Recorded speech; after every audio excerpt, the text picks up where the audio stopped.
恭敬大德圣听，为此法会及一切众生，请转妙法文，教导我们如何了生脱死离苦得乐，速证无生。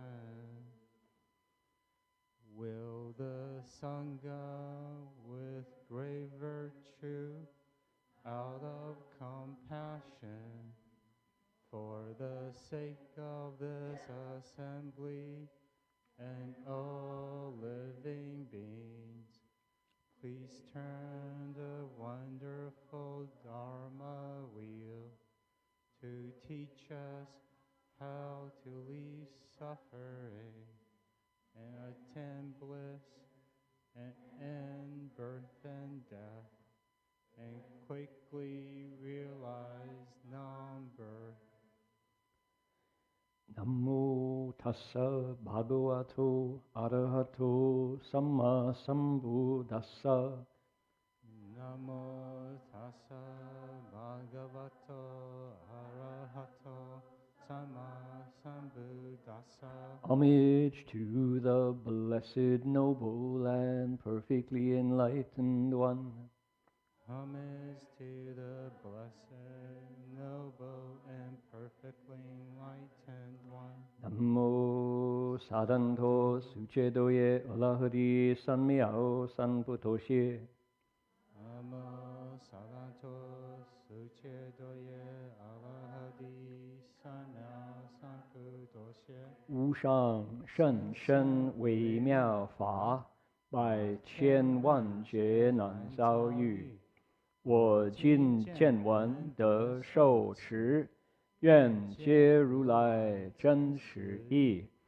Supreme and wondrous Dharma, subtle and profound, rarely is encountered, even in billions of eons. But now we see and hear it and accept it reverently. May we truly understand the Buddha's actual meaning. Venerable Master and Dharma friends, welcome to our Sutra lecture tonight. Good evening, everybody. 大家阿弥陀佛，师父上人，各位师兄啊，我们今天晚上继续研究《大方广佛华严经》。We're going to continue tonight to look into the Flower Garland Sutra. And welcome to everybody who's joining us online, watching on YouTube. Welcome to everybody who is hearing this lecture in Chinese, courtesy of our hardworking volunteers in Australia. And welcome to everybody who's hearing this lecture in Vietnamese, courtesy of our hardworking translators up in the balcony. And I would point all of you sitting here in the Berkeley Buddhist Monastery to please turn around and look at the front of the balcony. This is something that you only see no, it's not. That's okay, Gong. That's not. You can see him any day. That's not so special. What's special are the colored shadows of the stained glass windows in June. This is the second day of the summer, and as the sun sets over the Golden Gate Bridge, it comes in on a slant through Guanyin Bodhisattva and our dragon, and Erstor Bodhisattva, and it throws these wonderful colored shadows on the facing of the balcony, and in 20 minutes they will be gone because the sun will have moved on. So I just want to point that out. I get this lovely vista as I lecture, seeing the sunset. Doesn't happen in the winter because the sun has gone that way, and we don't get the right slant to see the shadows. So, as they say in French, c'est le son et la lumière. It's the sound and the light that welcomes the Buddhas and Bodhisattvas of the Flower Garland Sutra to join us. So we are today, Saturday, June 22nd, first full day of Cancer, the constellation, and second day of Cancer, second day of the summer as well. If you're in the southern hemisphere, it's the second day of winter. And the chill is in Queensland. So we're going to begin tonight's lecture by invoking spiritual presence, which you find right here on the cover of your sutra. And it'll be on the screen down there in the Gold Coast. And we do it with a melody. And let's see. Is Heng Sure close by? Could you provide me with the hand mic? We need to get that. Although this is quite loud, it's not quite loud enough.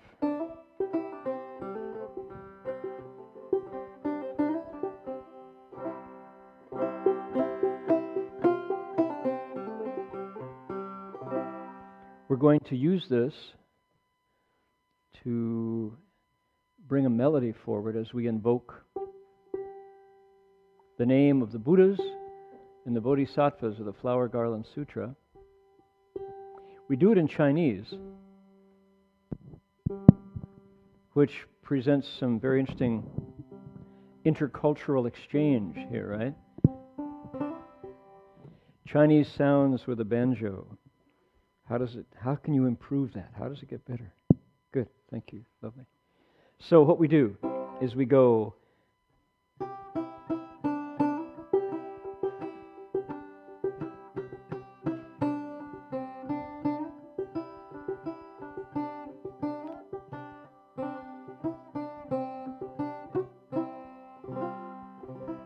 like that, and these are the sounds we use. If you can read the Chinese characters, you're all set.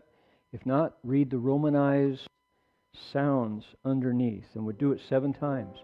And what we're doing, keep it in mind, is we're inviting the Avatamsaka assembly, these spiritual beings. They're invisible, yes they are, but that doesn't mean they're not real.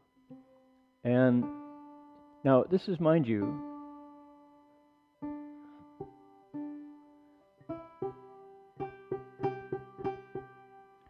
it's a ceremony. It is. It's a ritual. It is. But it's a ceremony and a ritual that has a long track record. People have been doing this for 2,500 years. And as Master Hua, who introduced this practice to us, said, the Buddhas and the Bodhisattvas are only hoping that people, humans, will care enough to use the old methods to invite them. Of course they're going to respond. This is what set them free. This is what they're waiting for. This is how they got liberated. And especially in our chapter where we are in the 9th stage, this is all about the Da Fa Shi, the grand teacher of Dharma, whose life is dedicated to sharing these methods of practice. So you invite them, they come. Of course, if you're not sincere, of course, if you do it wanting to show off how magical you are, then that's an obstacle because you're in the way. You get in the way of yourself. But if you can do it with a heart of respect and just for the joy of it, then it becomes really magical. Ling, hao, ling, oh. So let's try it. Namo Da Fang Guang Fo Huan Jing. Here we go. Namo Da Fang Guang Fo Huan Jing. Huan Hai Hui Bo Pu Sa. Namo Da Fang Guang Huan Jing.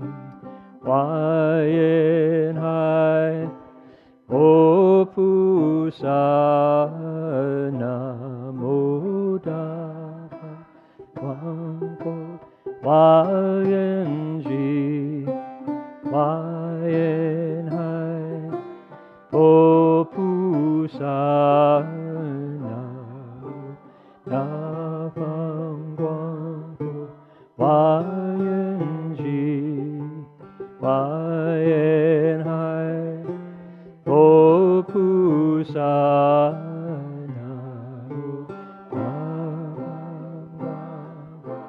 华严经，华严海，佛菩萨。One more time. 南无大梵观佛华严经，华严海为佛菩萨。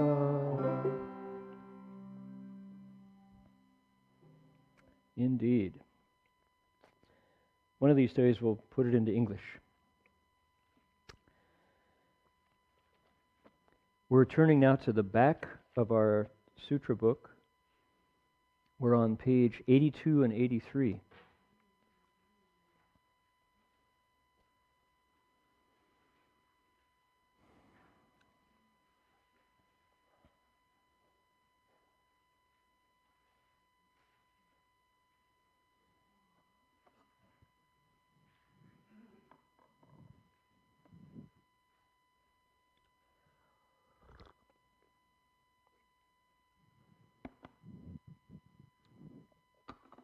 We're on the second paragraph. It starts with 佛子.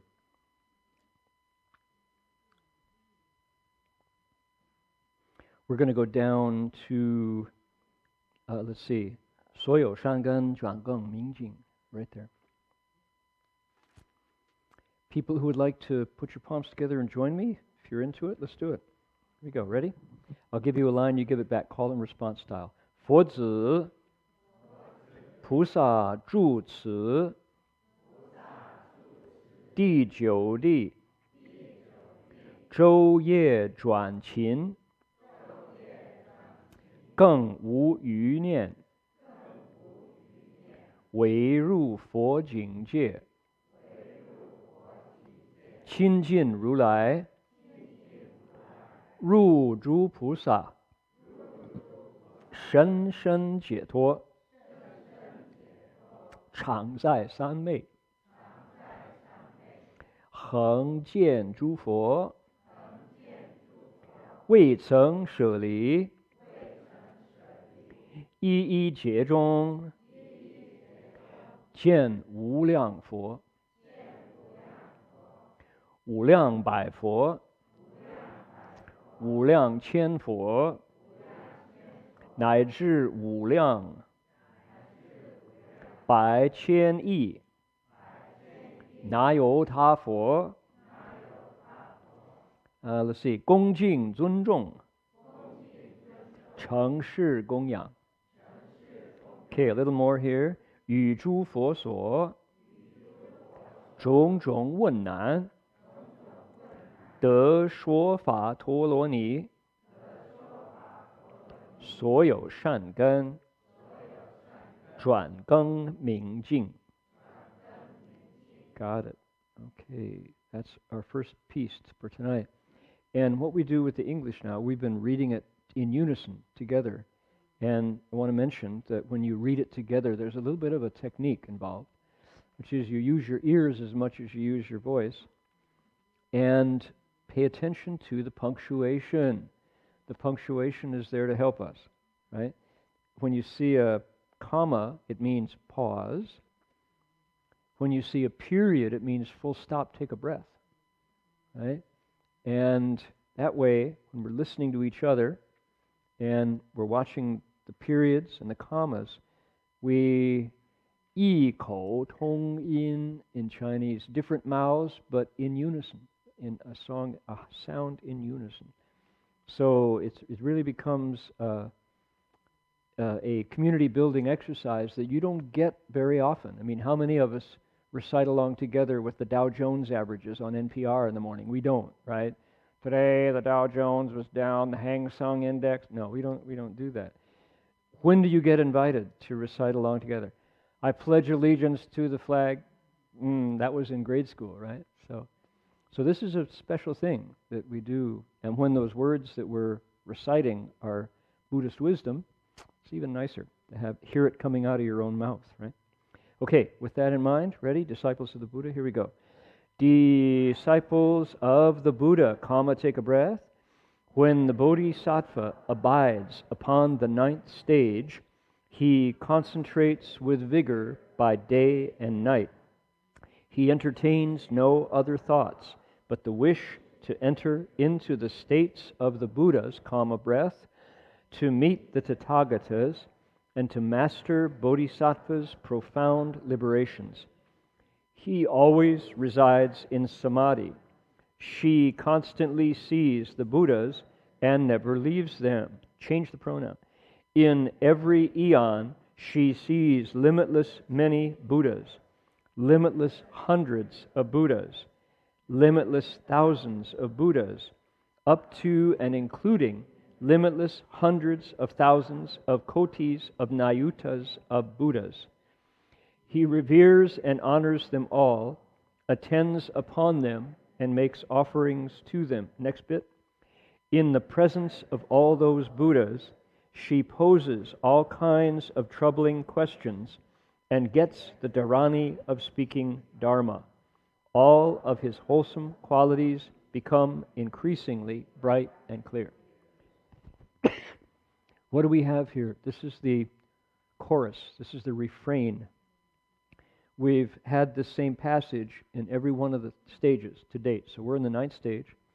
We've had it 8 times.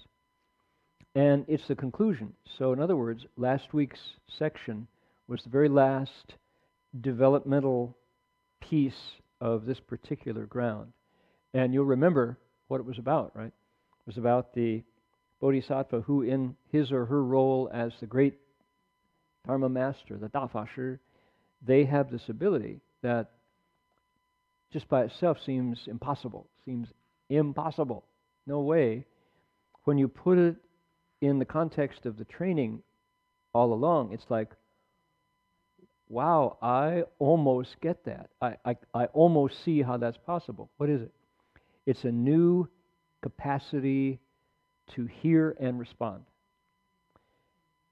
Based upon one idea, that everything in the sutra is in your mind right this minute. Everything in the sutra is latent in you, waiting to be developed. It's not foreign.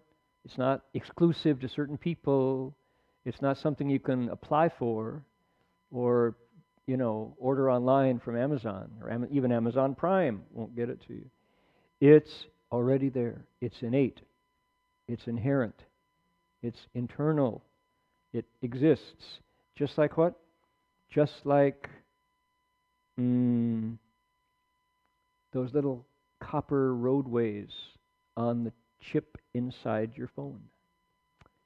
Right? How does your phone do all that stuff? Did you ever you wonder? I mean, it does it. Taking pictures, right? Downloading email, all those wonderful things. It does it because embedded in silicon are these little tiny roadways where electrical signals pass.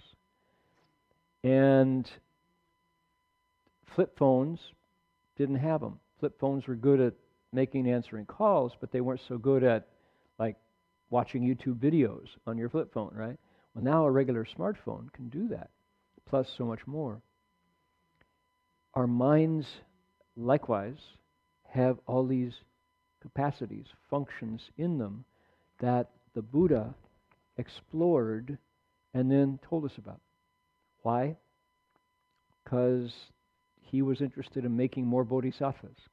He wanted more big-hearted, unselfish, strong, and kind living beings. So he left the map. This is the map. So these are the deeper trails in the mind that in this part of the training, this bodhisattva opens them up, fires them up, lights them up, and says, look how they work. How about that? And taken by itself, it seems like, wow, miracle, right? Nothing miraculous about this at all.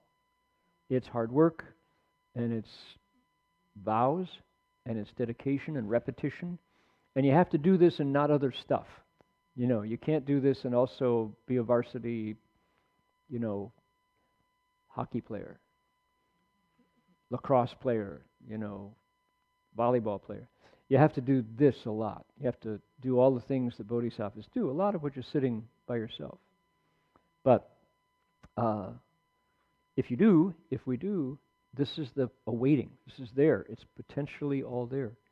And with that in mind, the sutra could be very much like a PDF that you download when you want to know how to,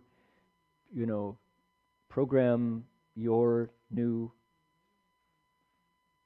what's new? iPad? iPads. There's a new iPad out, did you know? How to make your new phone work, If you download a new printer and you have to know how to change the toner cartridge, you go online, don't you? Or you get a PDF or a little quick start guide. This is a quick start guide to the mind waiting inside all of us. How about that? And I don't, why do I keep saying that? I think it's because that's a new way to look at the sutra. What is different about that? It's not only a sacred book that you put on the shelf and cover it with a cloth and bow to it, right? It's meant to be opened up, puzzled over, get to work, talk it over with your friends, put it into practice, adjust it. Wow, look, it works. That's what it is. It is a sacred text. It's a how-to. This is a how-to manual. Should you decide you want to be a bodhisattva and do what the Buddha did and what he's urging us to do. So, take it or leave it. In this case, that was last week. So, now we come to the summary. This is we call it the refrain or the chorus, where every one of the stages, every one of the first, second, third, fourth, sixth, did I miss one? First, second, third, fourth, fifth, sixth, seventh, eighth, ninth stage is now finishing up, and he said, this is what you do. Disciples of the Buddha, when the bodhisattva is here on the ninth stage, he concentrates with vigor by day and night. She, change the pronoun if you want, she spends her time figuring out how to teach. That's what the Dharma master does. Entertains no other thoughts but the wish to enter into the state of the Buddhas, to meet the Tathagatas, the Buddhas, and to master bodhisattva's profound liberations. For himself, nope, already liberated. For others, people he or she cares about. Right? Imagine if you could interest the Congress of the United States in bodhisattva's liberations. Imagine if you were able to go to Washington, D.C. and sit in the Speaker's chair and address a joint session of Congress and say, hey, want to get free of all the things you're afraid of? Here's how, Think big. Why not? Not going to happen? Well, you never know. We had, who was the congressman from Cleveland? Kucinich, Dennis Kucinich. Remember? Anybody? You have to be old enough to remember Dennis Kucinich. Dennis Kucinich, bless his heart, from Cleveland, from my home state. A vegan, totally a vegan, who said, well, frankly, I think we've spent probably enough money on war. I propose a federal level new department to the President's Cabinet, the Department of Peace. And everyone went, ha, ha, ha. I mean it, he said. It was like, he means it. Well, I mean, why not the Department of Peace? What's so un-American about that? Well, so anyway, it didn't go very far. But Dennis Kucinich, bless his heart. And I remember listening. I was driving home from Palo Alto one evening, and I had NPR on the radio to keep me awake. And, oh boy, it was campaign time. It was, election time. And all the candidates had their half hour on Michael Krasny or somebody show, Scott Schaefer or somebody. And so I heard some of the candidates making their stump speeches, their campaign speeches, and using that kind of language which has been vetted by focus groups and is meant to insult the fewest number and to appeal to the largest number, never mind that it's got any weight to it. And you could hear in the candidate's voice, they had been through modeling sessions, designed to be a perfectly middle-of-the-road, bland, plain vanilla candidate, so it wouldn't offend anybody. And what was it? It was phony. Just phony. You could hear these voices, like, well, this is certainly, I've said it, and I will say it again. I promise that this is my fellow Americans here on this historic day. We are gathered in order to honor those who have, and you go,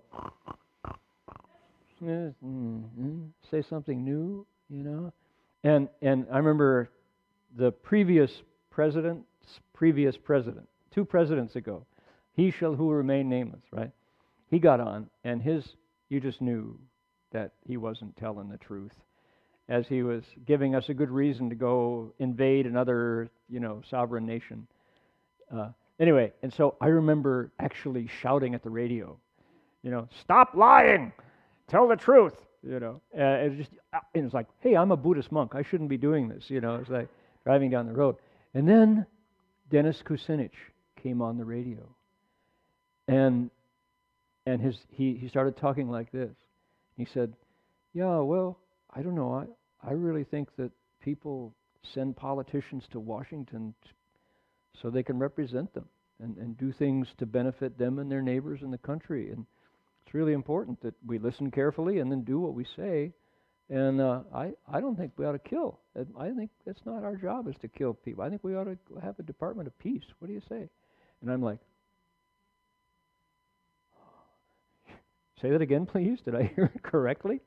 Who are you? Would you say that again loudly?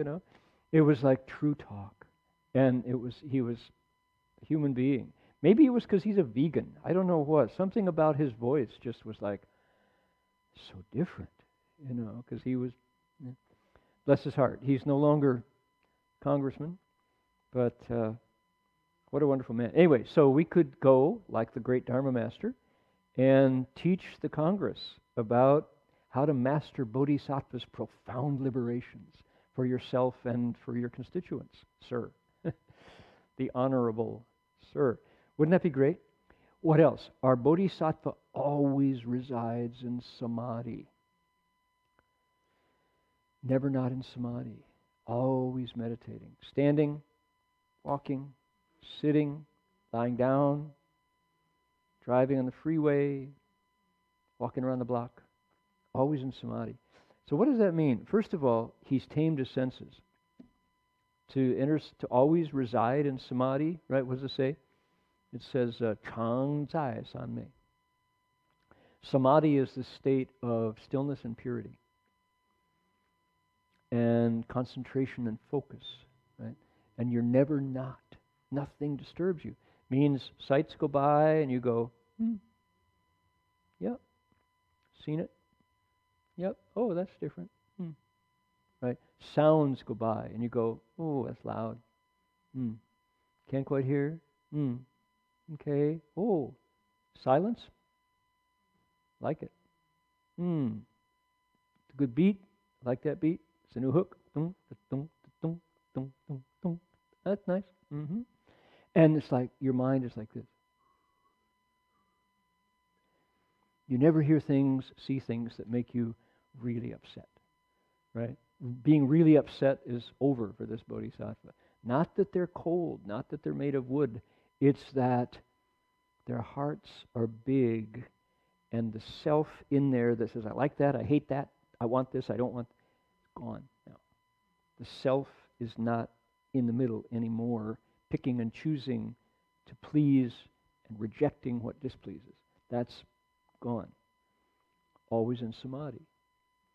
So as long as we're like deeply in love with this and passionately hating that, it's okay. That's distinctly a way to be alive, but never mind samadhi, right?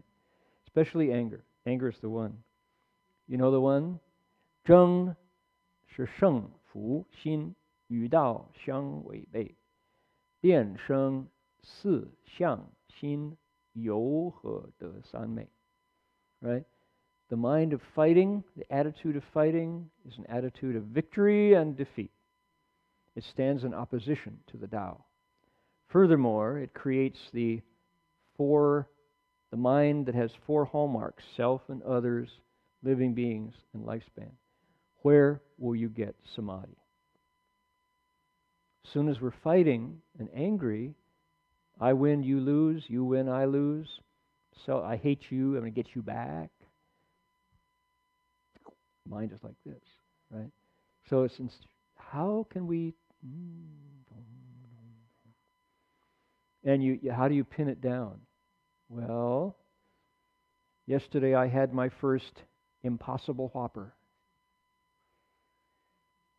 I didn't get a sticker, but I could have asked for the T-shirt. The owner of the franchise in Ukiah had Impossible Whopper T-shirt. Jin Hosher, was he wearing that T-shirt when you were there? Oh, you went to the drive-through. Yeah, you couldn't see it. Yeah. No, he was. And so, what is the Impossible Whopper? I have not eaten a hamburger maybe 40 years. Right? It's been a long time. Veggie burgers. Goha comes up with a new veggie burger every month. So, and there's some are better. They're getting better. They're getting better. But this was an actual Burger King hamburger, a Whopper, made of soybeans and stuff. They're pushing them. It's called the Impossible Burger. Have you heard of them? People heard of them? No. We try them out. We'll go burger to burger, Try it out. Now, mine had lettuce, ketchup. No, ketchup has onions. They took the onions off mine. Pickles, lettuce, mustard, tomato. Had a tomato on it. Good. And it's okay. Yeah, it's not bad. It's got, burgers Whoppers are like flat. They if it wasn't, it would feel like it was cardboard if you didn't know. But this is actually okay. I don't remember what hamburgers it tasted like because it's been so long. I kind of like the lettuce and the tomato and the pickle. That was good. And the burger was not. The bun was good. But that was an impossible, and nothing died for my burger. I ate some fries. The fries were good. And I asked him, I said, do you put lard? Are these cooked in lard? They are vegan, sir, said Mr. Impossible Whopper. Though he's pure vegan. They're not bad. Yeah, and they weren't over-salted. The fries were pretty good. Jin Fosher, ni grima. 不错了，昨天。还好。Yeah, it's all right. So, now, the point of that is what? My tongue didn't go like searching for flavor as I ate my Impossible Burger. It was kind of like, okay, and it filled me up. And along with the French fries, it was like heavy carbohydrates. Yeah. But not, yeah.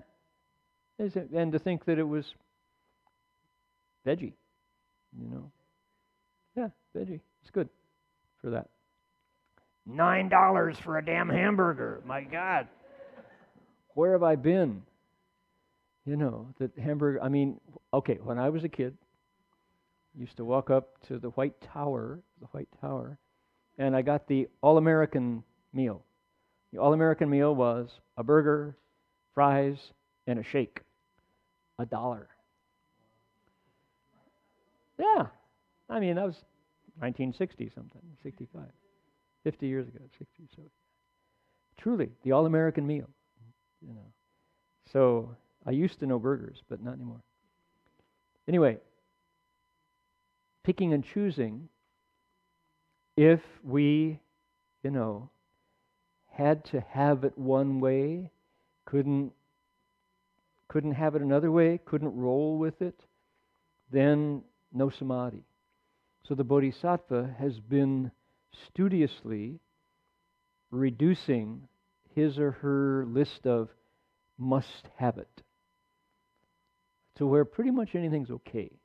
Now, that's within his or her standards. We took the onions out, right?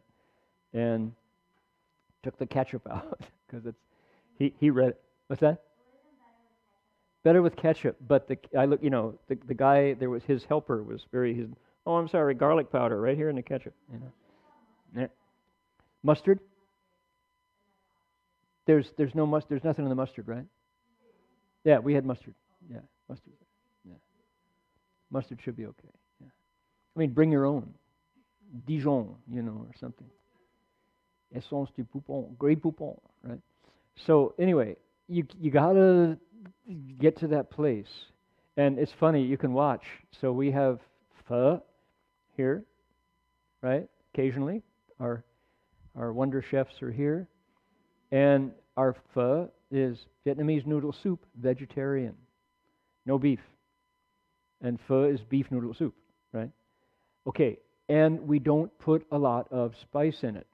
And so I watch the guys in particular, who are not used to eating vegetarian food, Vietnamese guys who know good pho when they eat it, and they come in and they taste their pho and they look for the hot sauce. They go, oh, okay, well, all right. And you just want to hand them the hot sauce. Oh, thanks, there we go. It's And if it doesn't do that, you can't taste it, sort of. That's samadhi buster, right there. If it's got to be one way. Or, here's one. You can test yourself. You can give yourself a little run through. How do you drink your coffee? Right? 2 sugars? If 2 sugars, try it black. And see. And, and if it's black, put some sugar in it. And go, right? Try it. It's funny how we get into these places where only this slight change works. My favorite story about our dearly departed David Rounds. Remember, you've heard this story before. Bless his heart, David. David, at one point, back in the Gold Mountain days, was threatening to leave home. Guozhou was going to become Heng something or other, right? And of course, he was married. And I think this might have been before Nathaniel came along, his son. And so David used to come into evening lecture. And David got some incense, walked around the Buddha 3 times, put the incense in the censer, knelt, bowed. Before the Buddhas and Bodhisattvas and the Venerable Master, I, disciple Guozhou, wish permission to leave home. Everyone's like, we're watching Shifu. Shifu's Master Hua's on the podium. He says, what does your wife say, Shifu? She says, sooner the better. Okay, 可以, said Shifu. All right, no problem. So the next day, right, we're all watching, and David's car pulls up in front of the monastery, and he comes in with 2 suitcases, and he's pulling this cart on a like a leather strap. What is it? It's the portable Oxford English Dictionary on wheels. The one, 11 volumes, you use a magnifying glass. That was the edition of the OED. He's a novelist, right? And a journalist. Find him. So, first night, pretty good. Second day, pretty good. Second night, hanging in. Third morning, no David. Didn't show up for morning ceremony. And we're kind of going, oh well, too bad, gee whiz. 2 nights, that was okay. Couldn't make it to the 3rd day. So a week goes by, and here's Guozhou again. And so lecture begins. Guozhou, Shifu, how's your leaving home, Guozhou? Not so good, Shifu. 怎么了? How come? He said, oh, Shifu, I could put down everything. He said, but toast and the New York Times in the morning, I couldn't let it go. Shifu says, I suspected that. You try your best, step by step. He said, Guozhou is our novelist disciple, and a little bit about his cultivation is fiction, he said. Just a little bit. But he's getting there, he said. Can you all top him for vigor? Said Shifu. And so he's like supporting him and not laughing at him at all, But what stuck in my mind was toast for breakfast in the New York Times, which we don't have in the monastery. That was enough. That was enough. So how hard is it to change even the little stuff? He could, leaving home is the thing where you put an end, you go for Bodhisattva's profound liberations, right? Toast in the New York Times for breakfast. That's enough. Boom him out of the monastery. What would it be for me? Whoa, I wonder. So, I like Shifu's comment. Yeah, Guozhou, his cultivation is a little bit like his fiction, he said. 就有多少像小说似的. He said. That's great. And then came along Nathaniel. So he and Sue were happily married to the very end. So now Nathaniel has babies. So, yes, indeed. He always resides in samadhi. And he constantly sees the Buddhas and never leaves them. Now that's a key sentence. What would it be like to always see the Buddhas? And it's not just, he's not always like looking over his shoulder at the altar. It means the Buddhas, The Buddhas are there. He doesn't have to take out an old book to do it. They're right there in front of him. Which means what? Well, I don't know. I wish I did. I can't tell you what that means. But I suspect it's a lot like having nothing in the way of that light. From where? From within. So that means nothing covers his or her nature, and he's a good person to the max, so that the Buddha inside is reflecting the perfection of goodness outside. Because what's a Buddha? It's the best human being to the max. The best expression of being a human is a Buddha, an awakened human. It's not some alien, not some statue. It's the best person from you out so that you can see it. It's like this breathing with goodness. That must be very comfortable, very wonderful, to be in the presence of the Buddhas and never leave them. So you never have like a bad mood. You have let that go. There's nobody inside to feel the bad mood left. And yet you feel connected to people as never, ever, ever before.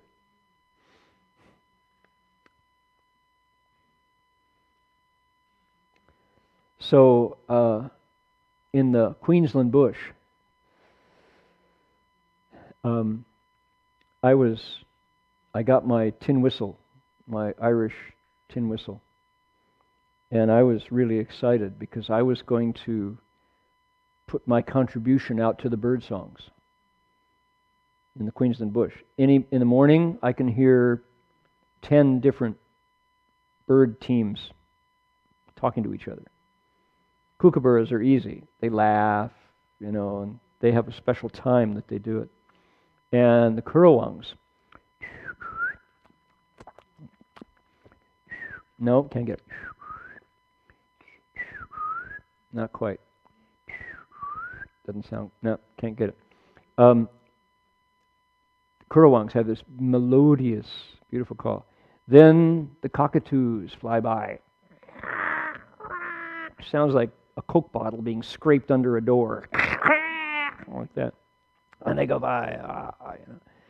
And then the rainbow lorikeets come and they make these little contented chirp, chirp, chirp, chirp. Is it good? It's really good. I like it. I got a good sunflower seed. That's good. Chirp, chirp. And so they're just all going off at once, And so I thought, okay, I'm going to contribute. I'm going to do mine. And I brought out my tin whistle and I'm toot-toot-toot-toot-toot, Bold O'Donoghue, and playing some Irish tune. And they're like, pretender. He's phony, And they just totally ignore me, and like nothing. And I was hoping to just get some response from the birds and kind of hold my own, Nah, not a thing. So I looked it up, and there's this wonderful book on the source of all birds, which they say, interestingly, came from Australia. They think that the prototypical bird song was Australian to begin with, because there are species there that have never changed, because they're kookaburras, for example, and they don't export. It's an island. And so, okay, so what this author said is his theory is that each bird occupies a different piece of the sound spectrum. So musical engineers would be interested, It's like at so-and-so kilohertz, or there's from, decibels. The kookaburras are down here, and they're listening. They can hear another kookaburra from, a mile away because they're in the same wavelength. Their waves are the same size. And so, the lorikeets are over there, and little tiny songbirds are over here, and they all occupy a different chunk of the sound spectrum, and they don't interfere with each other, which I thought was like, wow, that's really, really interesting how that works. And so, of course, if I'm tootling away, they probably didn't even hear it. I wasn't even, making any impression on them. And so I thought, well, do they really not talk to each other at all? And then a big eagle flew by, Steller's eagle. And we knew they had a nest way, way, way up high in the next property over. And they rarely came into my neighborhood. But I was sitting there one day, and all the birds were suddenly silent, and then like that. And every bird fell silent, and I couldn't see a single bird. And the eagles went around like this, circling. And from where he was, no birds. Right? Because why? He's a raptor, and he would happily eat any of those birds. So they all pull in. And I watch him, and I'm aware, because I'm just seeing silence suddenly everywhere. And this big bird, the shadow, flying over. And he flies away, and there's a everybody's, oh boy, that was a scary bird. You see him? He's the same one as last week? Yeah, he was pretty scary, boy. I was hiding better than you were. No, you weren't. I was hiding better than you. They're all back. That warning cut through all the frequencies. They all heard it. So it's like there are certain alarms in the bush that everybody's tuned into. And while everyone's on their own wavelength, at certain times, you can, like 640 and 1240. Had this been an actual alert, you would have turned to, remember? Do you ever hear anybody listen to radio anymore? Right? Used to be the citizens band dial, 640 and 1240 on your AM dial, where you turn to get instructions in case of a nuclear attack. Right? That was back in the Cold War when the Russians were going to bomb us tomorrow. Right? So we had these civil defense. Remember? Tam, you remember that, right? It takes a certain age, right? So, remember civil defense bandwidth on your AM dial? Tell me you remember. I'm not the only one, right? So, oh my goodness. So, there, and that frequency cuts through, all the other radio stations are going to go off the air when there's an actual alert, right? So, okay. So, what I gather from that, and this is totally unscientific and I can't verify it, but all the birds hear certain signals. And when it's life and death, the word goes out, and they all fall silent. Now, people are going to say, Dharma Master, you've been meditating too long down there in green. So that's fun. Maybe not. Anyway, so Bodhisattva's in samadhi, constantly seeing the Buddhas. What would it be like to have this radiance touching every one of your cells, telling you, let go of your darkness. Don't hang on to your shadows. Let them go. And when you do, you're flooded with this light.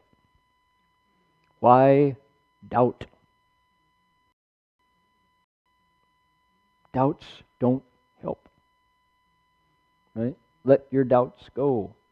The what ifs and the supposes that finish off with bad stuff happening, right? Those are doubts. They're like lint under the bed. Anybody collect lint from under your bed? Right? The dust bunnies? No, right? You ever go under your bed to see the dust bunnies and the lint, right? You don't like pull it out and put it on your desktop, right? You dump it in the garbage, right in the waste. Those are doubts. Doubts clog up the mind, do no good, come from nowhere, go to nowhere. Don't value them, says the Buddha's light, flooding ourselves, right? Let them go. So, thank you. I've just gained some more clean room in my guest parlor of my own mind, right? So, yeah, that's maybe what it's like when the Buddha's light shines in. We just say, let that darkness go. Why hang on to greed, anger, delusion, pride, doubt? No need. Let them go. Master Hua would say, oh, we cling to our afflictions. They're our best friends. Right? And yeah, it's just a habit. So when we see the Buddhas and never leave them, that light just shines in there and blasts away all those doubts. In every eon, he sees. Now here's our pattern. Remember this pattern? He sees limitlessly many Buddhas, limitless hundreds of Buddhas, limitless thousands of Buddhas, up to and including limitless hundreds of thousands of kotis and nayutas of Buddhas. A koti and a nayuta, those are Sanskrit numbers. Those are numerals. There's actually zeros behind those. Means many, right? And here's what bodhisattvas do when they see a Buddha.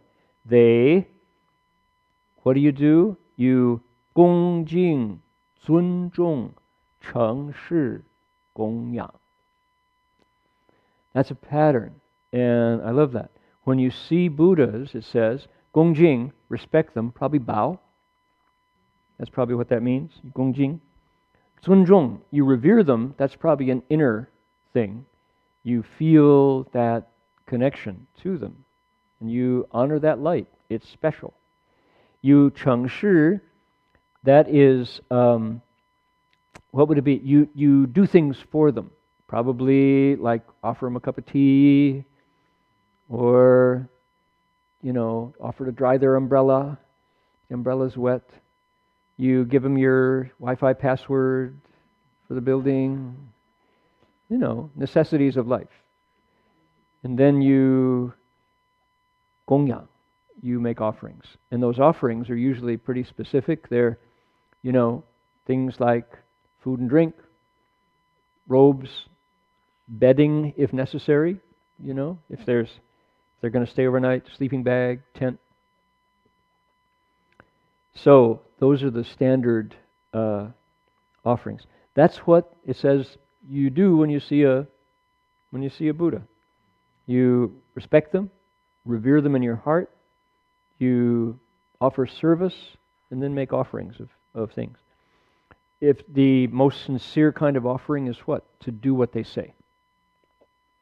To yi jiao feng xing, you follow their instructions. Then you become a Buddha too. Okay, are we on track? This is the standard refrain for what we get at the end of one of the stages. We're at the end of the 9th stage now. Okay, one more passage. In the presence of those Buddhas, it says, Yuju Foso, where the Buddhas are, wherever that is, he poses, okay, Zhong zhong wen nan de shuo fa tuo luo ni. This is translated two ways, and I'm not sure which one is the best one. You can help me if you want to look at this. The Chinese, literally, word for word, many kinds asking trouble, difficulty, gets speaking Dharma, dharani. Okay? So, how do we interpret that? We've already heard that dharani was the thing that developed in the bodhisattva's mind this time. That's what's different about the ninth stage. That word, toloni. In Chinese, 总持, 总一切法, 持无量义. You can summarize every Dharma and hang on to every kind of meaning. Dharani, when it's a noun, means a mantra. Great compassion dharani. Namo hallarano dolaye. That's a dharani. But we have a new theory, and we hit this when I was in Australia. Judging by, here's another one of those instances, dharani is also a state that you can bring out of your nature, bring out of your heart, kind of like what? Like samadhi. Where does samadhi come from? It comes from making your six senses very quiet and mellow. After a while, you ding, zheng ding zheng shou, samadhi. Dharani is the same kind of thing. It emerges from within and it allows you to hear all those questions and respond with a single sound and answer everybody's doubts. Make them happy. That's dharani, and it comes out from within you. What would it be like? Okay, maybe something like, who knows how to cook? Yeah, okay, I know how to cook. I don't know how to cook. You know how to cook. So, before you didn't know how to cook, it was somebody else who produced the food, and you ate it and you went, that's really good. Tastes just like home cooking, you know.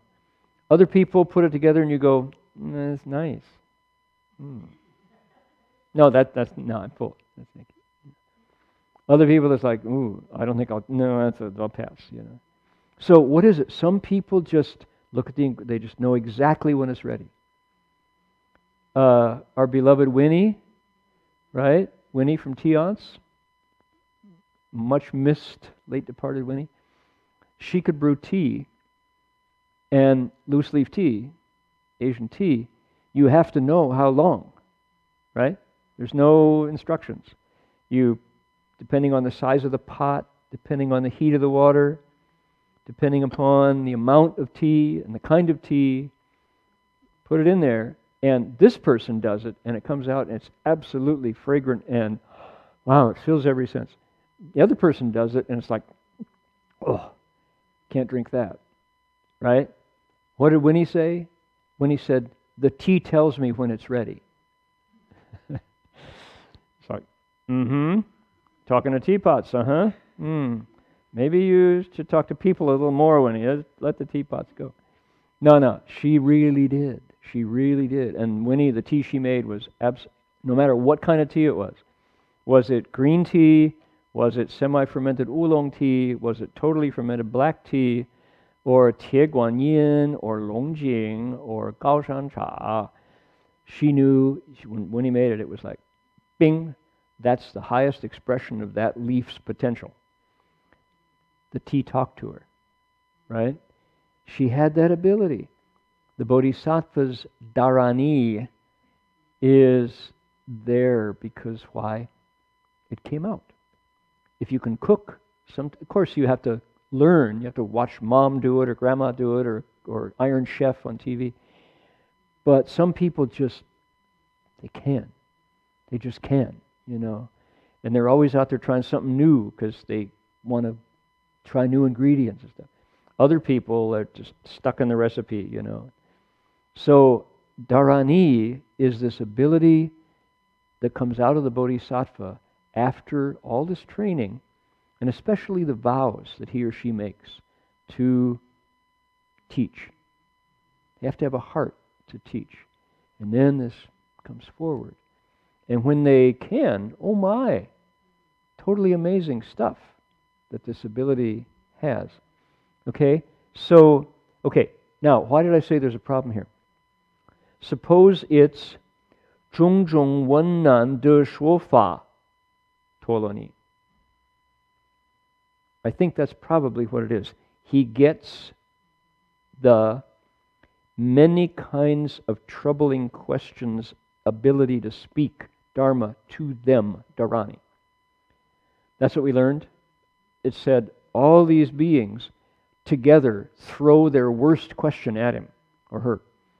And because of dharani, he is able to go, hear it in a single thought, make a single sound, ah, and they all go, oh, that was the missing piece.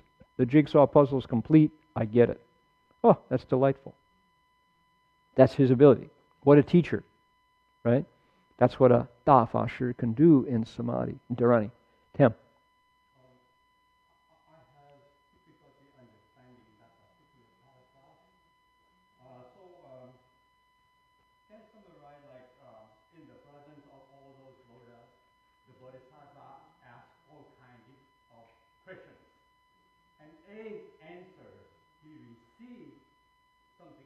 From the Buddha in the form of Dharma, dharani, or that? Nope, and thank you. You're bringing it up. That's why I'm asking about it. Here's what I understand, all right? Based on the last month. We've had 4 before this. I'll give you an example. Let's do the simplest one. The simplest one is page, let's see. Let's do page 81. Tam, page 81, top. Disciples of the Buddha, suppose all the sentient beings of the threefold large thousand-world universe came into the Bodhisattva's presence, and then suppose each one of them were to use limitlessly many words to pose troubling questions. Okay, that's our hypothetical situation. And supposing each of those troubling questions were unique, they're not the same one. There are all kinds of different problems. The Bodhisattva, with dharani, could receive them all in a single thought, and then takes only one utterance to answer them all, make them joyful in accordance with their wishes. So, but that's the sentient being asking the Bodhisattva. They're correct. Right. But in this case, okay. Asking the Buddha. So here he is. In the presence of all those Buddhas, 种种问难的说法陀罗尼. I think, that's why I say, I think what this is saying is he gets the Dharma speaking dharani for many kinds of troubling questions from the Buddha. So I think this is badly translated. I think, so that's why I say a little bit of a problem here. What he gets is the dharani of speaking Dharma to many kinds of hassles, to solve many kinds of hassles from the Buddha. So let's see here, in the presence of those Buddhas, so I would take, he poses all kinds of, no, not, that's a mistranslation. He gets the dharani of speaking Dharma that handles all kinds of troubling questions from the Buddha. Got it? Yeah. That's consistent with what came before. He's not suddenly posing all kinds of problems to the Buddha. Nah. The Buddha would go, hey, you just go back in samadhi. You know, you need to sit a little longer. And the last sentence is, all of his good qualities get brighter, which is one of the patterns that happens every time. So, he gets the dharani from the Buddha. In fact, he has been developing it from his own nature, but the Buddha helps him along. That's what's amazing about this, is who knew that people could do this? This is not Superman. This is not Iron Man. This is not, PhD man. This is a human who made his or her nature good to the max.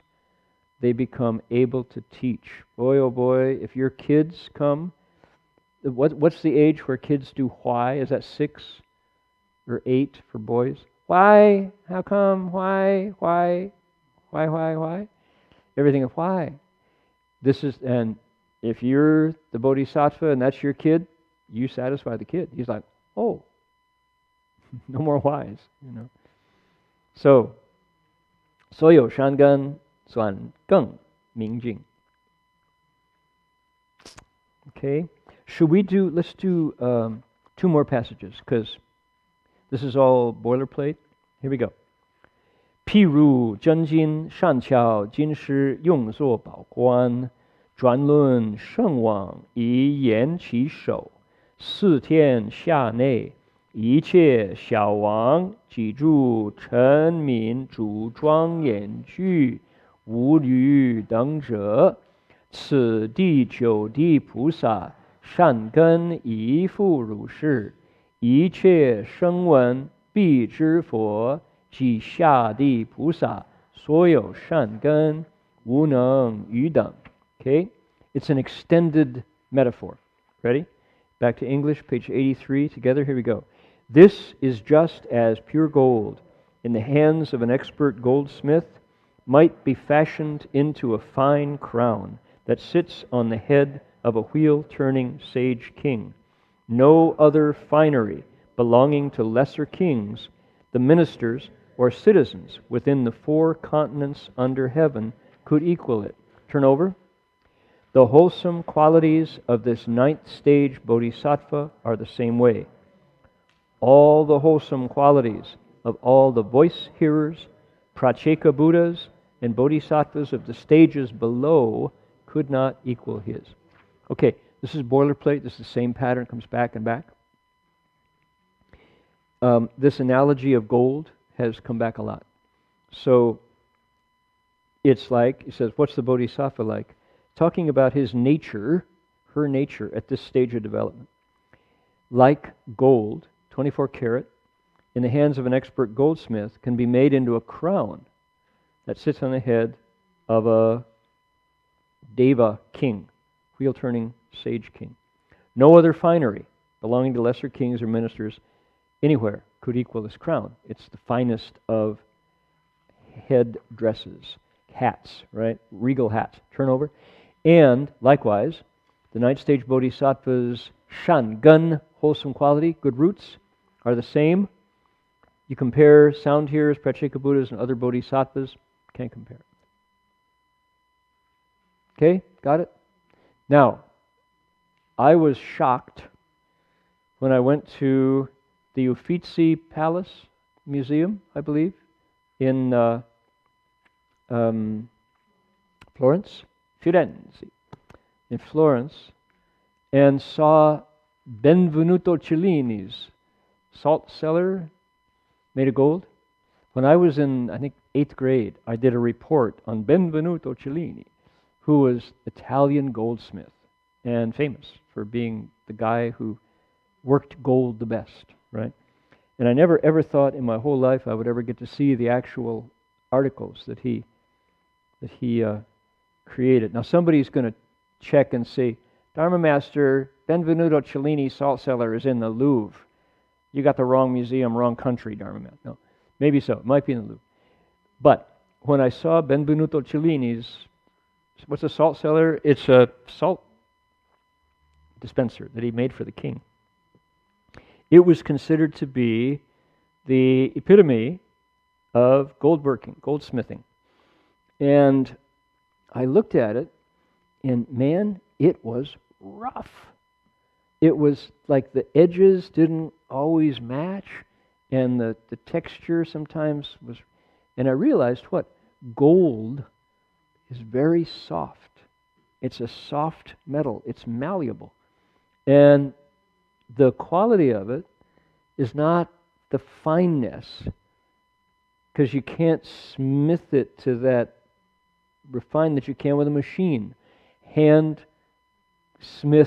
gold has got some roughness when it's really, really pure, right? And it was like, I was astonished, because it was like kind of, I don't want to say crude, but the working, the joints and the angles and stuff were kind of, I was looking at where the handle met the body and stuff, and it was like, wow, that's kind of, And then I looked along at the crowns that were there. There were crown jewels made of gold.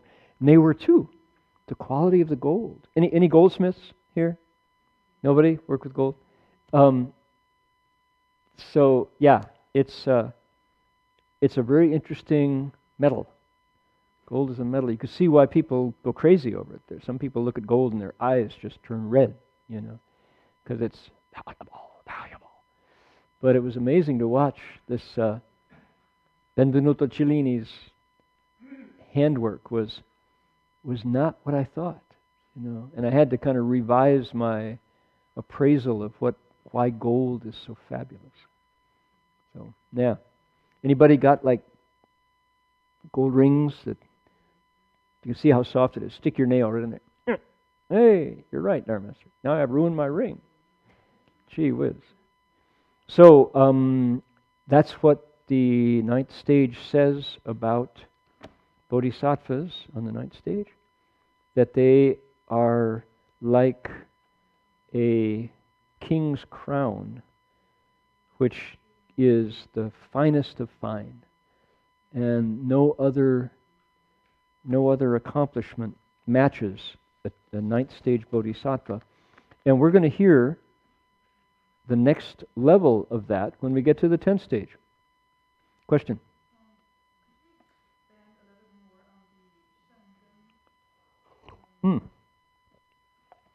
So, Shangan are, we translate it as wholesome qualities because good roots didn't cover. Wholesome qualities are something that the sutra brings up over and over and over.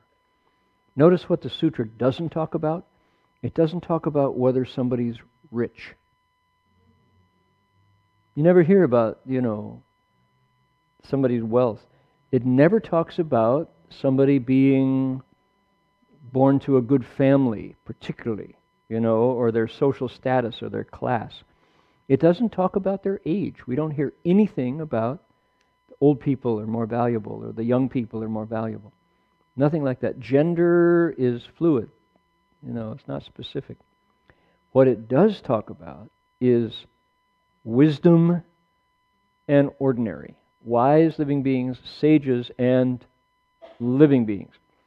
And what seems to be the difference between them is measured by their shangan, presence or absence. Going to sneeze. Excuse me. So, sages have shangan, wholesome qualities, that have been developed to the maximum. In this case, this is a ninth stage bodhisattva, and they're getting brighter. So he's still in progress. Not there yet. A Buddha, of course, has those wholesome qualities completely exposed. What are they? What is a Shangdan? Kindness would be a wholesome quality. Compassion would be a wholesome quality. Patience would be a wholesome quality. Right? Wisdom is a wholesome quality. The ability to be vigorous is a wholesome quality. Hearing the Dharma and never forgetting it is a wholesome quality, right? The ability to let go of attachments is a wholesome quality. The ability to be easily led. They talk about Shansai Tongzi as being, he's always doing this, right? Shansai Tongzi is always leaning over and bowing because the word is docile, from the verb docire, which means to easily led, meaning good to teach, not stubborn. Sometimes Shangan are expressed in terms of what's not there. Pride is not there, right? Arrogance is not there. Hatred is not there. Vengeance is not there. Low self-esteem is not there. Those are the yin side of personality traits, right? So those are all Shangan, and the Bodhisattva is here, even though he's one step from completion, he's still Zhuan Geng Mingjing. They're gradually getting more. So it's a long process. This perfection of the nature is a long process.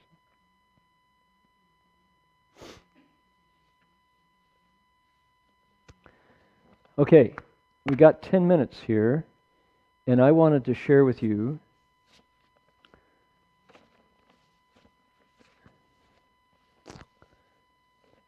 The Global Buddhist Conference is coming up next weekend. And I don't know if I'll be here to lecture. If I can be, I will be. But this is a large event, and we're involved in many aspects of it. I may have to be over there. I don't know.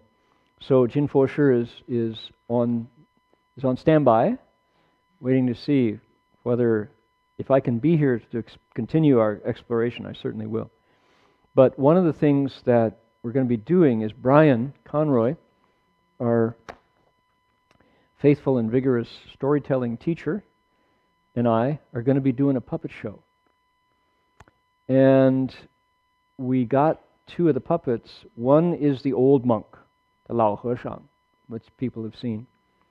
And the other puppet is Riley the leprechaun, right? And of course, Brian, being half Irish, half Italian, and looking a little bit like a leprechaun himself, picked Riley, the puppet. And I get to play the old monk. So we stretched it out, and the conference is called After Mindfulness. And so we thought, how are we going to do it? So last week we came up with an outline for how to develop the dialogue between the two. And then Brian this week filled it in. It's 8 pages long, and I have to memorize it. 8 pages of dialogue. Single-spaced, right? So I thought I would read it to you and listen in myself. So every time I hear this, I memorize it a little better. So what we came up with was Riley, the master of mindfulness, meets the old monk.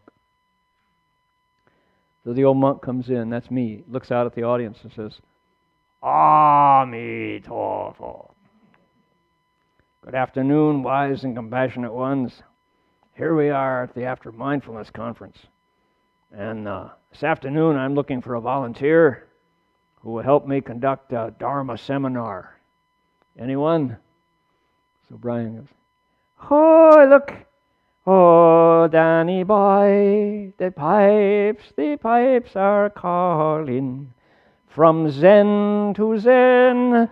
Amitofo. Oh, he says, nice to meet you, Ami, he says. They call me Riley, the master of mindfulness, he says. Master of mindfulness? You must have practiced for many years, he says. Practice? Nah, I'm not trying to get to Carnegie Hall. And that's an English language diangu, right? You know the joke? You have to know the joke before that's funny. Brian's very literate right here, so. About the violinist in New York. You know this one, right? The violinist is in New York and he's lost. And he goes up to the taxi driver and he says, excuse me, sir, how do I get to Carnegie Hall? Taxi driver says, practice. So he says, practice? I'm not trying to get to Carnegie Hall. I don't need to practice. No. I attained the perfect state of mindfulness years ago. Now all I do is live in bliss, he says. Well, then, you must be a bodhisattva. Well, I don't like to brag, but I've got more wisdom than Ireland has shamrocks, he says. Well, with all that wisdom, what are you doing in Berkeley?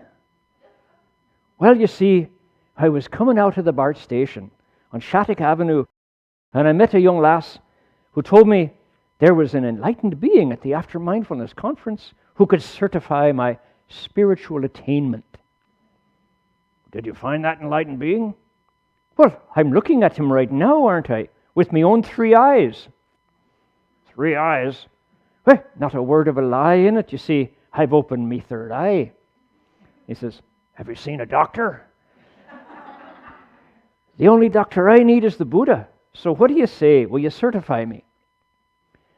Well, I will, but to certify your spiritual accomplishment, I need to assess your attainment of the 6 paramitas, the 6 perfections. Oh, that would be perfect, he says. So what do you say, Riley? Master of mindfulness, have you perfected giving? Well, I donated 10 euros to a GoFundMe campaign to help little people attend a meditation class. Oh, you mean children? The less fortunate? No, leprechauns. Well, that's very kind. Well, they don't call me Kindly O'Keenan for nothing. Besides, it gives the leprechauns a way to focus their energies. Otherwise, they're always after me Lucky Charms. Another diengu out of mainstream culture, right? You all eat Lucky Charms for breakfast, right? Breakfast cereal. The leprechaun, you get, all right. So he says, well, is that all? No. Oh, I give red envelopes stuffed with cash to Dharma masters every chance I get. You make an offering to the Sangha, huh? That's right. But mainly, it's because it brings me luck. He says, do you know that if you give a red envelope to a monk, you get 5 times the amount in return? And then he takes a red envelope and he hands it to the old monk. And he says, hey, here you go, Fasher. He says, now, when we're done here, I'm heading over to Golden Gate Fields to put a tenner on Heavenly Holiday in the 3rd race. He says, now that I've given you the red envelope, my luck's bound to improve, he says. See, I love to make offerings at the betting window of the track, especially when I have a hot tip on a filly. He says, oh, well, you sound like the man who holds the precepts. Well, most of them, yes. Yes, most of the precepts. Because I do love me Guinness from time to time, you know. Well, you mean drinking beer doesn't interfere with your concentration? Oh, quite the contrary. I'm able to achieve a state of total mindlessness, he says. Mindlessness. No thoughts, no sensations, no self. He says, and no memory of the night before, I'll bet. Oh, last night was a doozy, sure. All right, well, do you hold the precept against taking the life of living beings? I guess it all depends on how cute the animal is. How cute? Yeah, sure. You wouldn't see me killing a panda bear, would you? He says, that would be just wrong. Yeah, but what about your diet? Oh, I don't eat panda bears either. Do you eat meat? Well, I eat whatever is offered to me. Oh, that's in accordance with nature, huh? Yeah, sure. Like if I'm at a McDonald's or a Burger King, by God, and I place my order and they give me a Big Mac and I eat it, it'd be a shame to see it go to waste now. Right? Yeah, but why don't you go to a vegetarian restaurant or a vegetarian home and have people offer you food that doesn't involve animal suffering? Well, you see, I'm taking on the suffering of the animals that are fortunate enough to find their way into my digestive tract. Why, those poor animals are lucky to be eaten by a sage like myself. My merit crosses them right over. Crosses them over to where? What to the Pure Land, of course, where there's no suffering and all sentient beings live together in peace without killing each other. Ah, pity we couldn't transform this world to be more like the Pure Land. So, I guess so, it's a matter of right understanding, he says. Depending on how you look at it, this is the Pure Land with burger joints. But would you say you're patient? Oh, absolutely. I'm the most patient person you'll ever see. Would you say you're patient? You just asked me that. Yes. That's a simple question. Are you a patient cultivator? Not only did I win the award for the most patient Buddhist in Berkeley, I'm a model of patience, he says. But would you say that you're patient? Listen, Baldi, if you ask me one more time, you're going to be a patient in the hospital. Yes, I'm an epitome of patience. Sheesh, you test the patience of a saint, you would. He says, all right, how do you ensure your cultivation is vigorous? He says, now, that's an easy one. I use apps. Apps? No. Apps. I got hundreds of them on my iPhone. I got a mindfulness app, a bowing app, a chanting app, a Zen app, a Bodhi app. Doesn't that distract from your cultivation? Not at all. I spend so much time with my apps, I hardly have time to do anything else. Amitofo. Is that an app? I never heard of that one, he says. So what's your latest app? Well, my latest app is called Meditation for Dummies 2.0. It's an upgrade from Meditation for Idiots. It allows me to multitask while I meditate. I just lie back on my sofa and tap the app and check out the latest meme and get enlightened without having to waste any time sitting on a cushion. And you can achieve samadhi this way, eh? I achieve samadhi, I listen to Spotify, I can even call for an Uber. It's a wonderful deal. Yeah, speaking of which, your samadhi must be very strong, he says. It's the best samadhi money can buy. He says, but you can't buy samadhi. Yeah, sure you can. You can buy anything on Amazon. Just type in your credit information. You can buy your way to enlightenment. Just last week I purchased Bodhi pants, Dao shoes, a mantra bracelet, a Guanyin keychain, and a Buddha messenger bag. If I don't attain enlightenment with my next order, I'll just look enlightened until the order after that arrives, he says. So your samadhi is dependent upon the marketplace, eh? You betcha. I don't know how anyone ever got to nirvana back in the days before the internet. Now with a single click, any Buddhist worldwide can awaken to the sound of one-hand shopping. Brian's just got the endless puns, right? Nobody's laughing. Okay, you don't like it. And have you spent time investigating meditation? That's number 5/5 perfection, right? Have I not? Over the years, I've had to replace my zafu 3 times. So you sit quite a bit, do you? I sit in my keister every chance I get, he says. Well, that takes discipline. You can say that again. They don't call me a hotshot meditator for nothing. I meditated so hard, my zafu started to smoke. I had to switch from kapok to buckwheat hulls because they didn't. Champion, you say? A 3-time champion. He says, that's incredible. What's your secret? Well, I've taken me share of WEDs. WEDs? Wisdom-enhancing drugs. Isn't that cheating? Do you know any other way to get to nirvana? Practice. He says, we're back to practice again. I guess that works for people who don't have the skills that I do. But enough about other people. Tell me, have you ever met a Buddhist like me before? I think I can say with certainty I never met anyone like you before. Am I certified then? You're certifiable, all right. I thank you kindly. What do you think of me wisdom? I'm at a loss for words. All I can say is, you're a wise guy. You're too kind. But you should know that after mindfulness, there's still work to do. What kind of work? The work of cultivation, putting the Dharma into practice, walking the Bodhisattva path. How long will that take then? Lifetimes. Couldn't I just listen to a podcast? You could, but in the end, you have to put the work in yourself.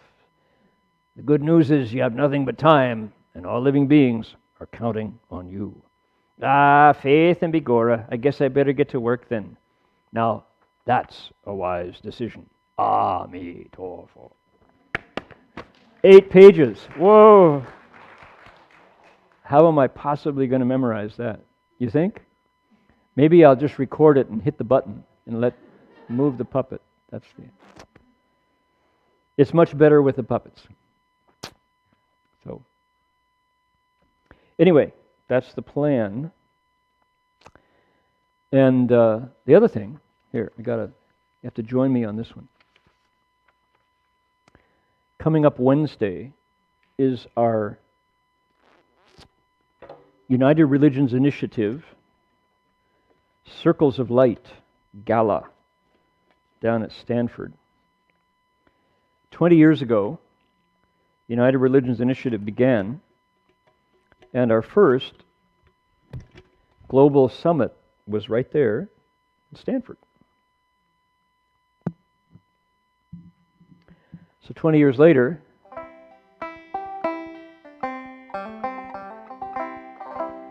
we're back there, and the bishop invited me to help open the gathering, because I'm one of the originals, along with dear Rita Semmel, godmother of interfaith in San Francisco. So I'm going to be singing the URI song on Rita's banjo, which this is.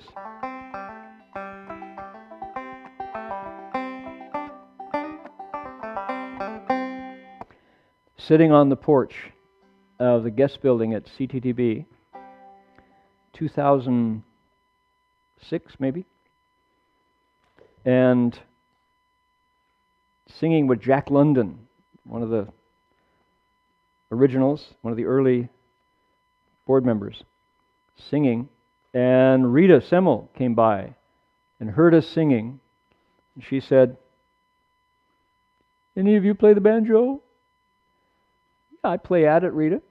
"Well, I have a banjo that I think has been lonely long enough. I bought it for my daughter Jane. She played it for 1 year before she died. It's been in the closet ever since." She said, "I'd like you to have it." "Oh, of course. I'd love it." So next week, we're at the Interfaith Center, the Presidio board meeting. In comes Rita with this banjo. And so from that time on, whenever there's an interfaith opportunity gathering, bring out Rita's banjo and sing a song on it. And this is the United Religion's song.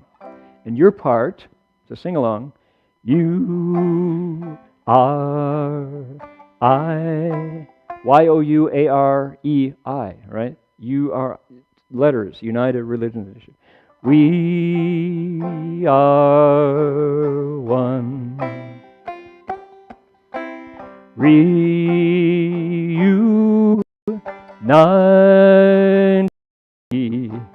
Come.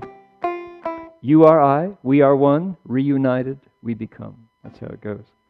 So if the religions of the world could sit for just 1 hour in harmony, what a peaceful, happy world that hour of harmony would bring. If the leaders of all faiths agreed to share their hearts in honesty, what a model for the world, their friendship and integrity. You are I. Right? When the children of the world agree to teach their elders harmony, what a joyful laughter in that lesson to humanity. When the people of the world agree to be the change they wish to see, what a peaceful, happy place this world of suffering could be. You are I. When the nations of the world agree to bury guns beneath the tree, what a blessed celebration the end of death by guns would be. When the URI guides society to religious hospitality, happiness abides within that commonwealth of harmony. So that's how the song goes. So you want to join me in the chorus? Here we go.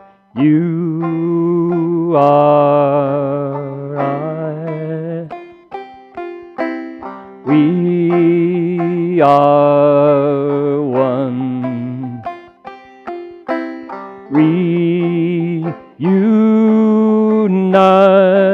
Reunited we become.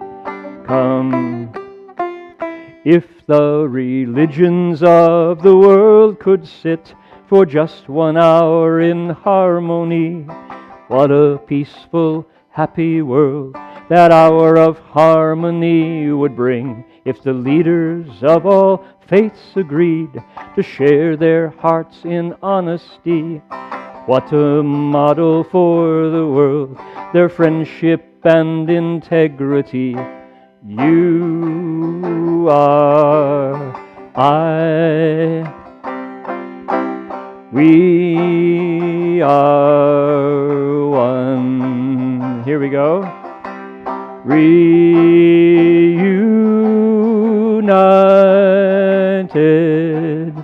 we become. When the children of the world agree to teach their elders harmony, what a joyful laughter in that lesson to humanity. When the people of the world agree to be the change they wish to see, what a peaceful, happy place this world of suffering could be. You are I. Imagine the Jews and the Muslims swinging back and forth, right? Shining their flashlights in the air, right? We are one. Here we go. Reunited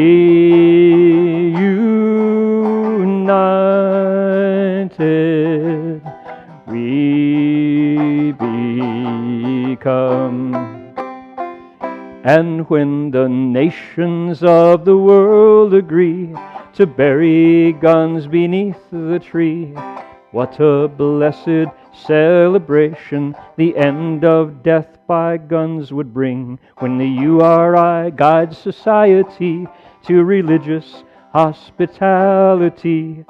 Happiness abides within that commonwealth of harmony. You are I. We are one. Reunited, we become. Sounds good. Sounds really good. Yeah. Now, there was one more verse I added at the end, but I don't think I'll sing it. When Jesus and the Buddha come and sit together silently, followers from east and west share the wisdom insight brings. I think I'll let that one go. We got the native when the nations of the world agree to bury guns beneath the tree. That's Iroquois. They have this story about the peacemaker who convinces the 6 nations of the Iroquois Confederacy to take all their weapons and bury them beneath the white tree of peace. And they put an eagle on top to watch. And if anybody silently sneaks over to grab the weapons, the eagle screams, the eagle cries. And they keep the peace that way. So.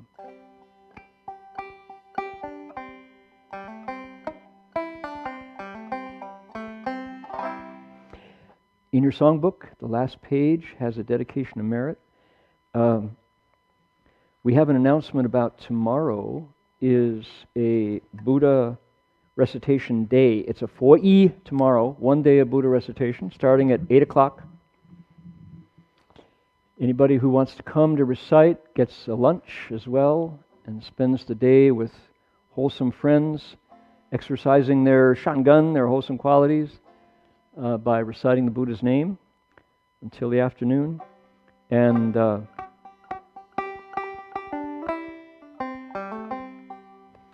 then Sunday, July 7th, 2 Sundays from now, we're going to have Imi Oi Huang Huiyin from Malaysia and her Jing Xin Jingang, her Pure Mind Vajras, here to help us with our local Berkeley singer-songwriter community do a song swap where we pass the guitar around. And you're all welcome to come and join and sing along, listen in. We expect a lot of people that day, from 3 to 5 here in the Buddha Hall. That's July 7. So our Global Buddhist Conference, out on the bulletin boards, we've got lots of information about that, and people are welcome to sign up if you'd like.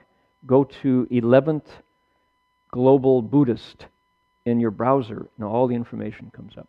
Ajahn Brahm, people know Ajahn Brahmavamso. He's a well-known and entertaining Dharma speaker. He's coming from Perth all the way to be part of this, and lots of Buddhists of every stripe and color.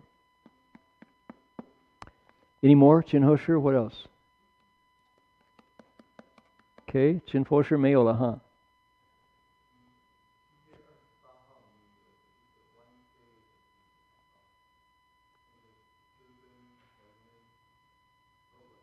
Okay, the Children's Family Program, that's 6月28还是7月？7月, so July 28th is another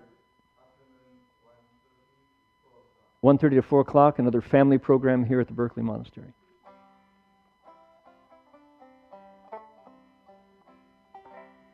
Okay, just thought of, what was it?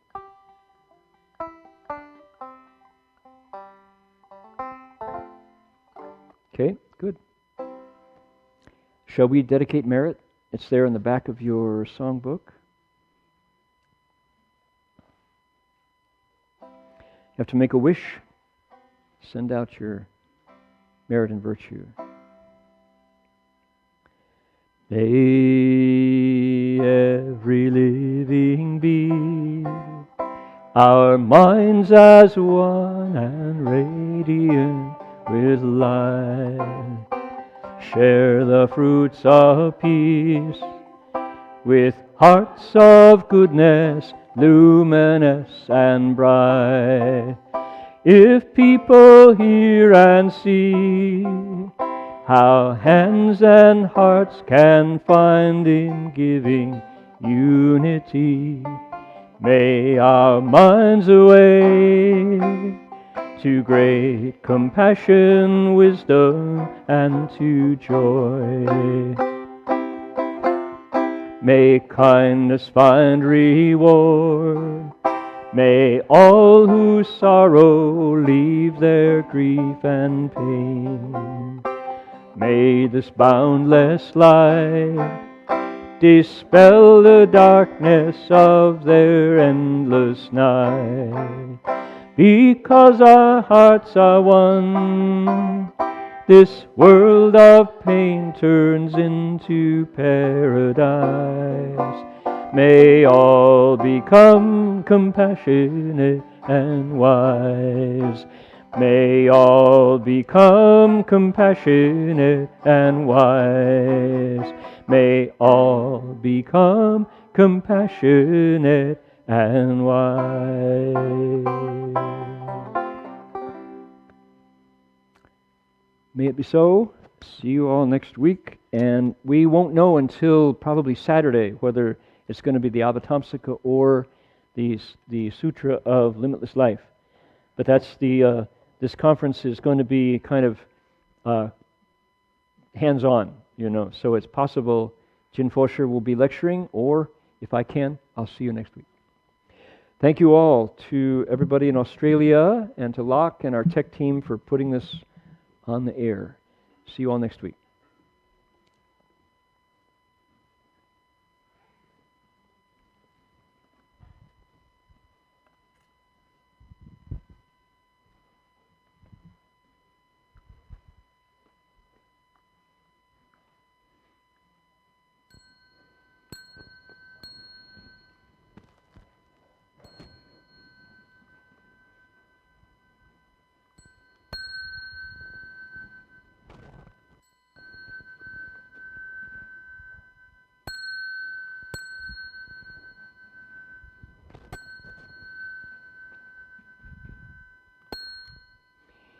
Bow in respect to the Venerable Master.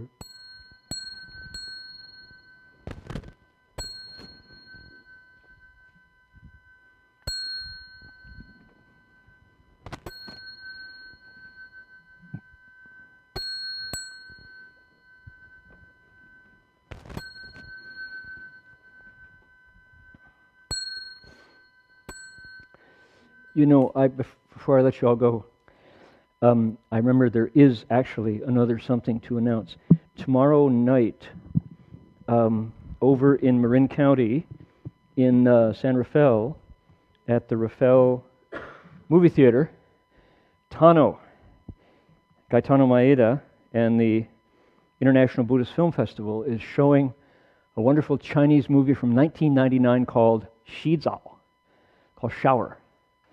It's a black and white film, no, it's color, of a family in old Beijing from 1999, and they run a bathhouse. And it's a father with his two sons, and it's being torn down. And it's a heartwarming Dharma movie, and I'm going to be on stage introducing it and then summarizing it with Tano. Who was there for Ishin? For One Mind? Suzanne, were you there? What's that? It's the same place, the Rafael, San Rafael, that movie theater on, what is it, Main Street or 3rd Street? Anyway, starting tomorrow night at, I think it's maybe 7? Sorry. The movie starts at 4:50. And so I'll be there with Tano on the stage talking about it after. Wonderful film. One of my favorites. And it's about filiality and about goodness. So that's tomorrow night, in case anybody's interested.